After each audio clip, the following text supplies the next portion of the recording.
Mar, go, საქართველოს გაუმარ! გაუმარ! გაუმარ! ბათუმი, ყოველთვის განსაკუთრებული ქალაქი იყო. ყველა ჩვენთაგანისათვის განსაკუთრებული კულტურის მქონე.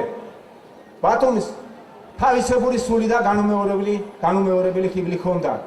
ყველას ასეთით მიყვარდა თავისი არქიტექტურით, თავისი სისადავით. დასაგანია რომ უდიდესი თანხა, რომელიც ხელისუფლებამ ბათუმში ახალშენებლებებზე დახარჯა, საბოლოოდ არა იმდენად მოსახლეობის კეთილდღეობას შემსახურება, რამდენადაც ერთი კაცის კონკურსსა და პატიმოყვარეობას. განა არ შეიძლება აშენო ისე, რომ ქალაქის მოსახლეობა არ დააზარალო, არ დააზიანო ბათუმის ისტორიული სახე და განუმეორებელი კოლორიტი. ტლანქად არ ჩაერთო ურბანულ სტრუქტურაში და პრიმიტიული, უგემოვნო მიმბაძველობის მაგალითები არ დაუტოვო შთამომავლობას.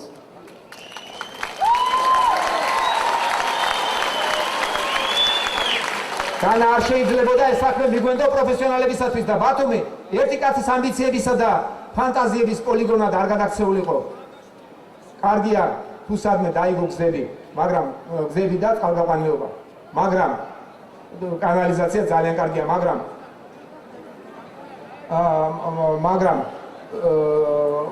ყველაფერი ეს უნდა გაკეთდეს და გააკეთებულიყო ისე, როგორც ჩვენს ლამაზ ბათუმს შეშვენოდა და როგორც ბათუმელებს მოეწონებოდათ და არა ერთი კაცის ახირებით და მისი ხასიათით გაკეთებულიყო ყველაფერი.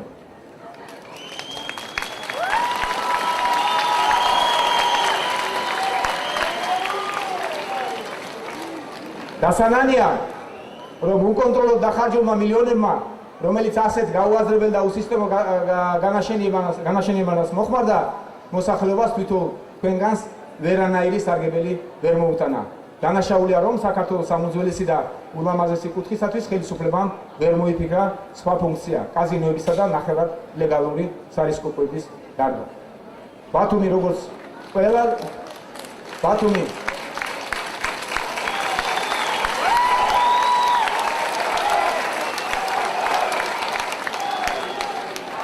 როგორც ყველა ზღვისპირა ქალაქში, მრავალი ეროვნებისა და სარწმუნოების ადამიანის ბათუმში როგორც ყველა ზღვისპირა ქალაქში, მრავალი ადამიანი და სარწმუნოების ხალხი ცხოვრობს. ასეა უკვე მრავალი წელი და არ ყოფილა მათ შორის არც ერთი დაპირება, ან თუნდაც სულ-მცირე გაუგრობა, ასე რომ რელიგიურ ნიადაგზე, რომ ბათუმელები ერთმანეთს დაპირისპირებოდნენ. ჩვენ ხომ ტოლერანტობას და მეგობრობას ვერავინ გვასწავლის. მეგობრობის გარდა ჩვენ კარგი მეზობლობაც ვიცით.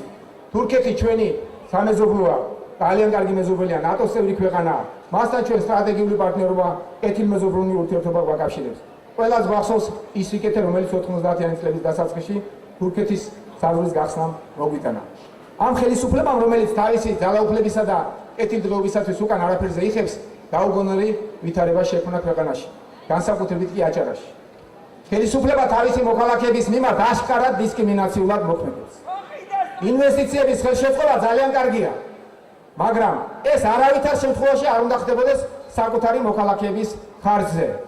პირიქით, ინვესტიციების ხიბლი სწორედ იმაში მდგომარეობს, რომ საკუთარი მოქალაქეები უნდა დასაქმდნენ პირველ რიგში და მათი მდგომარეობა უნდა გაუმჯობესდეს.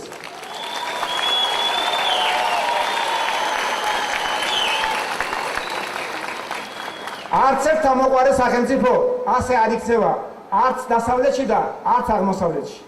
სამარცხვინოა ნებისმიერი ქვეყნისათვის, რომ მისი მაღალკვალიფიციური მოქალაქეები მოზებელ ქვეყანაში ლუკმაკურისათვის გადახვეწილები მათთვის შეუფერებელ შავ სამუშაოს ასრულებენ, წარმოუდგენლად მცირე ანაზღაურების ფასად.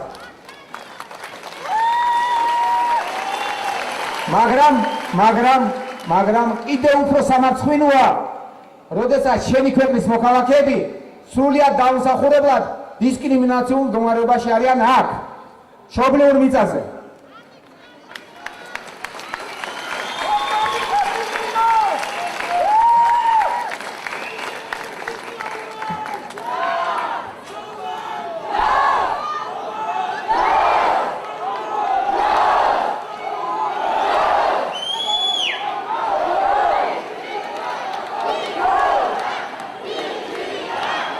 საქართველოს გაუმარ!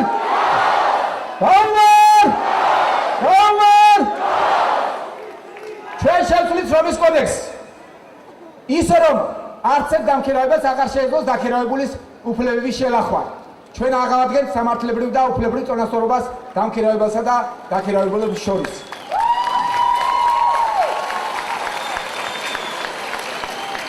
ვეღარ არის გაბედავ ჩვენი მოქალაქეების ან სტუმრების დაჩაგვრას და შეურაცხყოფას. ეს მალე დამთავრდება გმირდებით. ამის სიტყვას მე გაძლევთ.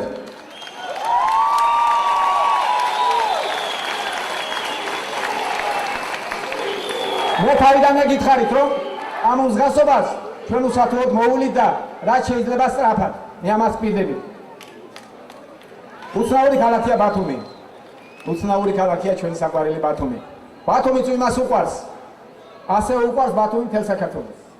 ეს არცაა გასაკვირი.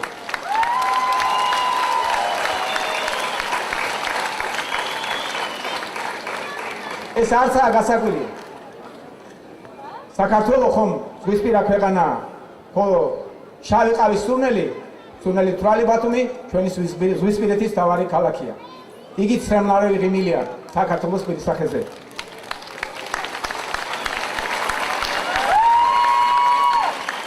მე გპირდებით, რომ თქვენ ბათუმელებო ამაყად და პირგამართული, ტელგამართული ივლით ბათუმის ქუჩებში. და თქვენ, მხოლოდ თქვენ იქნებით ამ ქალაქის ბატონი.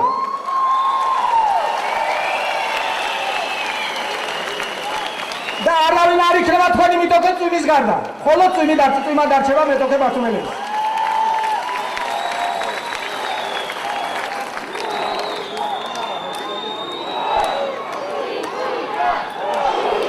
საქართველოს გაუმარ!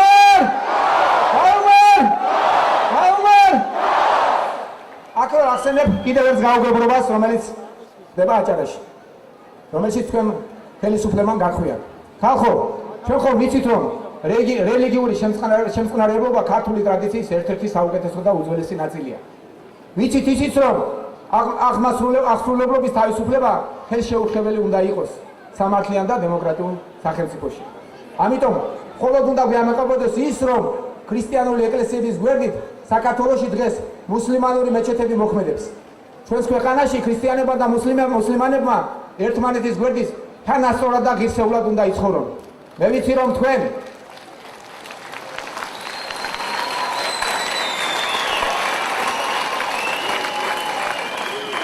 მე ვიცი, რომ თქვენ არა მორიგი მეჩეთის აშენება გაშფოთებთ, არამედ თქვენ გაშფოთებთ ჩვენი ხელისუფლების ძალიან საეჭვო ნაბიჯები. თორემ უცხო ქვეყნის მიწაზე მდებარე ქართული ხელმოწყობის ძეგლები და მისი შედევრები და თუ რა ბედი ეწევა მას, ჩვენ ამ ხელისუფლებისაგან განსხვავებით მართლაც ძალიან გვადარდებს. ამიტომ ვპირდებით, როცა ოქტომბერში არჩევნებში გავიმარჯვებთ, დაუყოვნებლად გამოვარკვევთ და სააშკაროზე გამოვიტანთ ყველაფერს, რაც ამ კინეულ და საჩოთირო საკითხთანაა დაკავშირებული.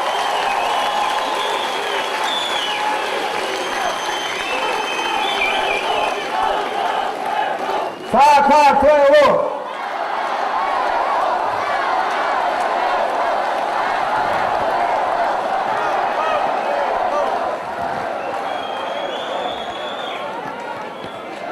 ვიზებით კიდევ მეორე, როდესაც ოქტომბერში არჩევნებში გავიმარჯვებთ, ჩვენ ყველაფერს ამას სააშკაროზე გამოვიტანთ ჩვენი ხელისუფლების ქმედების შემდეგ კი, როდესაც ყველაფერს კარგად გავარკვევთ, თქვენთან ერთად გადავწყვეტ საქმეს ისე, რომ ჩვენს ისტორიულ საგანძურსაც მიეხედოს და არ ჩვენი მოქალაქეების რეალური და კანონიერი მოთხოვნები დარჩეს უღურვებყოფილი.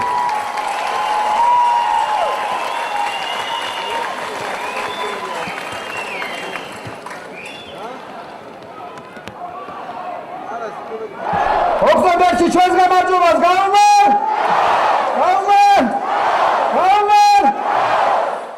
ჩემო მეგობრებო, ჩემო საყვარელო ხალხო, ოფიციალური მონაცემებით, კარგად მოისმინეთ, ოფიციალური მონაცემებით 2003 წლიდან დღემდე საქართველოში 8.5 მილიარდი ინვესტიციები შემოვიდა, პირდაპირ უცხოური ინვესტიციები შემოვიდა. ეს ცოტა არ არის ჩვენისთანა ქვეყნისათვის. ამ ინვესტიციას წესით და კანონით სულ მცირე 170,000 ახალი სამუშაო ადგილი უნდა შეექმნა. 170,000 ჩვენი მოქალაქეებისათვის. დაუჯერებელია, მაგრამ პირიქით მოხდა. ხალხო თურმე დღეს საქართველოში საჯარო ოფიციალური მონაცემებით გეუბნებით, თუმცა გაცილებით უარესია მდგომარეობა რეალურად. საჯარო ოფიციალური მონაცემებით 2003 წლის შემდეგ 150,000-ით ნაკლები სამუშაო ადგილია დღეს საქართველოში.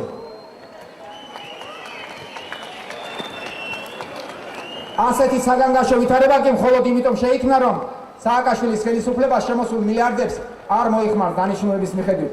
ამ თანხის დიდი ნაწილი ელიტარული კორუფციის წყარო ხდება.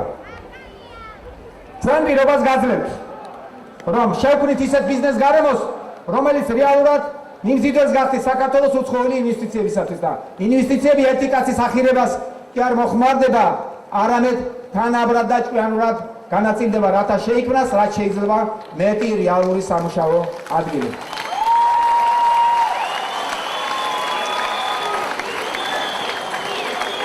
ჩვენ ხელს შეუწყობთ ისეთი ახალი საწარმოების გახსნას, სადაც დასაქმებული ადამიანები პატიოსანი შრომით შეძლებენ ღირსეულად ცხოვრებას.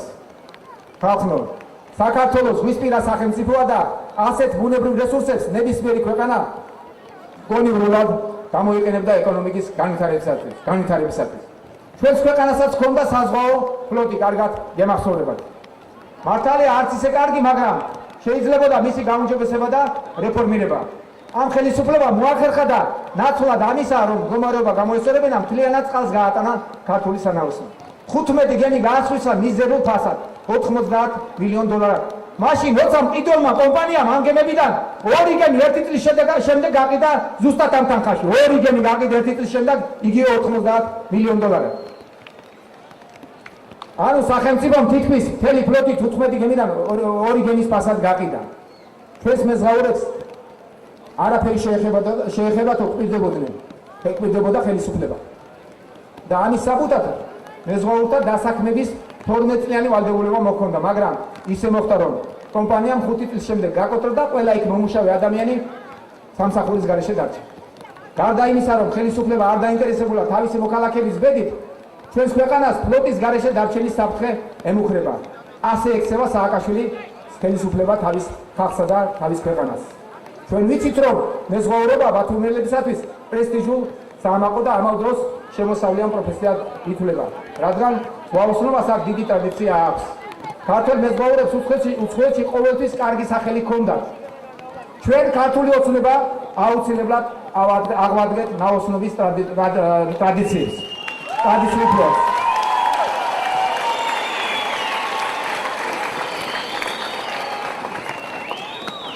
ჩვენი ფლოტის გადარჩენითა და განვითარებით გააჩნდება ასეულობით სამუშაო ადგილი და ბევრი ჩვენი მოქალაქე დაებრუნებს თავის პროფესიას. თორსა კი მერიდება ჩვენ მაშინ უნდა ხართა მე შეიძლება გესაუბრებთ, მაგრამ გავაგზავნოთ მაინც ავიტან უნდაუნდე. უმუშევრობა რომ ძინვარებს, სოფელი რომ მისახედია და ადამიანის ჯანმრთელობა რომ თავარია, ამაზე მხოლოდ ახლა არჩევნების წინ ალაპარაკდა ხელისუფლება. თურმე აქამდე სახელმწიფოს აშენებდნენ და ამიტომ არ ეცალა თქვენთვის. თურმე სახელმწიფო შენებლობა ადამიანზე ზრუნვას გამორიცხავს. ასე უკიფრად გვატყუებდნენ, მაგრამ ჩვენს ხალხს მოთმინების პირალა უკვე აისო. სწორედ ამას დაადასტურებს ხალხი არჩევნებზე 1 ოქტომბერს.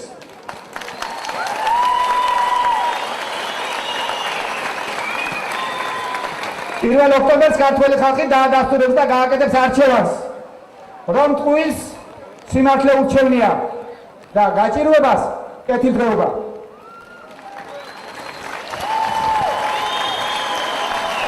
მე მჯერა ჩვენი ხალხის და ამიტომ მოვედი პოლიტიკაში.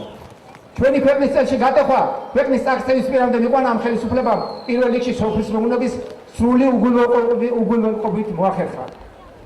აბა სხვა რა შეიძლება უწოდო პირდაპირ ვიტყვი იმ ავკაცობას, რომელიც ხელისუფლებამ ქართული სოფლის მიმართ ჩაიდინა. სოფლებში არ არის გზა, არ არის სასმელი წყალი, არ არის გაზი.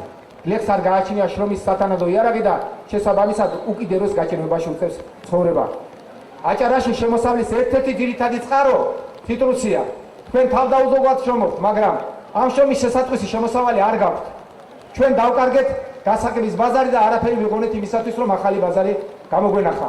აჭარაში ციტრუსის მოსავალი გაუსახებელი რჩება, ან ისეთ ფასად იყიდება ტრანსპორტირების ხარჯსაც რომ ვერ ანაზღაურებს. ჩვენ გამოვნახავთ ახალ ბაზარებს და რუსულ ბაზარსაც აუცილებლად აღვადგეთ. მე ამას ვიდები. აუცილებლად დაგებრუნდა. თუ გაიხსენებთ, აჭარლებო, თუ გაიხსენებთ, როგორ ხელოვნურად დღეს უკვე დღევანდელი განმოსახედიდან მხოლოდ ესე შემიძლია გაიხსენოთ. აბსოლუტურად ხელოვნურად სააკაშვილის გაუაზრებელი გამონათქმების ხარჯზე დაიხურა რუსული ბაზარი. თუ გახსოვთ, გაცილებით ადრე ვიდრე 2008 წლის ომი დაიწყებოდა და ამოაზრობას მოგვახვდა სააკაშვილის თავზე. მან მხოლოდ შეურაცხყოფელი არადიპლომატიური გამონათქმებით მოახერხა და დაუკვეთა ქართულ ხალხს რუსული ბაზარი და საარსებო წყარო.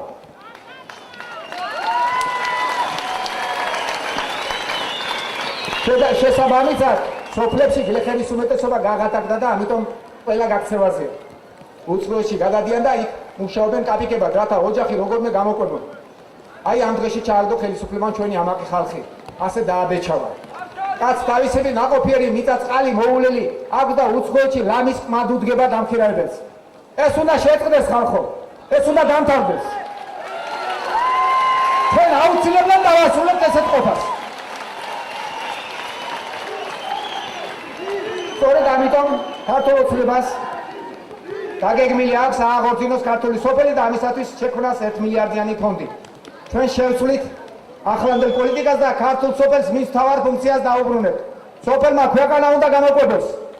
ქართულ ბაზარზე დაბრუნდება ჩვენს მიწაზე მოყვანილი მოსავალი. ჩვენ ხელს შევუწყობთ ხულოში, შუახევსა და ქედაში ისეთი ტრადიციული დარგების აღორძინებას, როგორიცაა მეთამბაქოეობა, მეფუტკრეობა, მეხილეობა და მესაქონლეობა.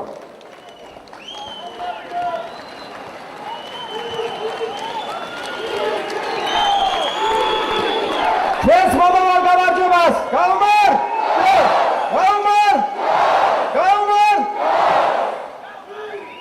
ხელისუფლების დანაშაულებრივი პოლიტიკის გამო მის ქვეყანაში თევზის რეწვა ჩვენი მოქალაქეებისათვის ხელმიუწვდომელია.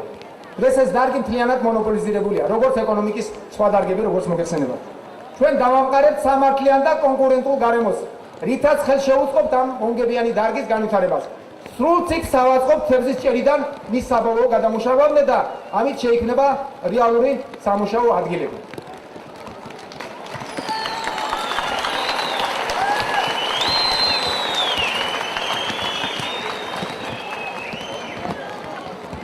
ეკოლოგიურად სუფთა პროდუქცია ახლა მთელ მსოფლიოში უდიდესი მოთხოვნილებაა.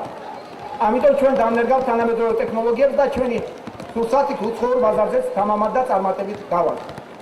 ჩვენ ჯერადად გვირდებით, რომ სოფლის მეურნეობის აღორძინება შვებას მოუტანს ყოველ ადამიანს, ყოველ ოჯახს, შეიქმნება გადამუშავებელი საწარმოები და გაჩნდება ათეულობით 1000 სამუშაო ადგილი. და ეს მისცემს შეღავას, რეალურ შეღავას ჩვენს ქვეყანას და ჩვენს მოსახლეობას.